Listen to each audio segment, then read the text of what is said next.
doontaa waa Munito official wada channelka hada ku cusubtaa subscribe like share comment waa xagga ayaa la idin tilmaamay sagaashan kaba inta waa ku celcelinay maanta maalin wanaagsan waqtiga doobina fiidiyoogani waa galab barid soo gaaray ma garanayno wax walba ku tahay wanaagsan baa ku leenahay wanaagsan oo wacan baan ku leenahay waxaan joognaa galabta beerta banaadir oo aad loo qurxinaysiiyay oo kaale iska araga oo indhaha u roon nala daawada vlog baa ugu talagalay ay ku talagalay inaan soo duubno nala daawada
ماشي بسكيل بقى صورة ورجع بسكيل مرة على ما أنيقا بسم الله لا عيود بها تري بحب كل عين والله وشو يا قارة رجع كلا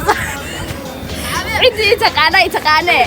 هذا أنا كلا ولا جاي بسكيل كسر هذا ما هذا ينشري هذا أنا كلا ولا يجي قرني والله ولا يجي قاعدنا يا بسكيل براعي كاميرا من هو صورة جنب عشان بفهمت هذا أنا كلا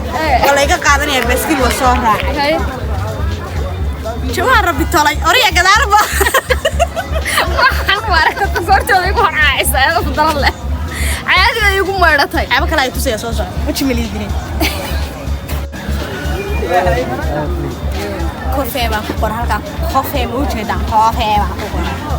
garanteen halka horta waxa calamada Soomaaliya laga bedelay halka waa meeshii calamada ma qaba wax uga bedeleen ana ka Soomaaliland baan ka fiiray ka Soomaaliya ay Soomaaliland taqaana الله نبارك واي حوا بيتي Soomaaliland taqaana xabta ay ku diray Soomaaliya xidhan ay calanka Soomaaliya iska hadlaysaa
baa lagu dhijinaya dadka badhiisa lagu leeyahay waa doog rabaani ma gaashaan rabaani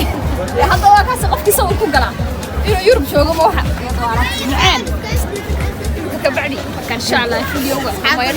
sawiraanta asxaabta qaaliga oo ku maadsantiin socodkiina daawashadiina dhiirigelintiina iyo dhammaan qurux badan oo socotaan ma walaashina man cabdi walaashin munita taniyo kulantiina dambe iyo man asxaabta qaaliga عقار جرين أخضر موسى وتقانا beerta aad baa loo يا عمر بعدين qofkiisa uu ku galaadee yurub inuu ku galaa lamooda reer muqdisho waxay reer magaalkiin ma garanaysaa rooga akhtarka garoonada la dhigmaartay kubadda cagta waa lagu soo qabanaya harbiga lagu dhijinaya dhaqan badaysa lagu leeyahay waa doog rabaani iyo magaashaadi rabaani hadda waa kaas qofkiisa uu ku galaa inuu yurub joogo ma waxa macaan kabacdi kan insha Allah fidiyowga sawiraanta sawiraanta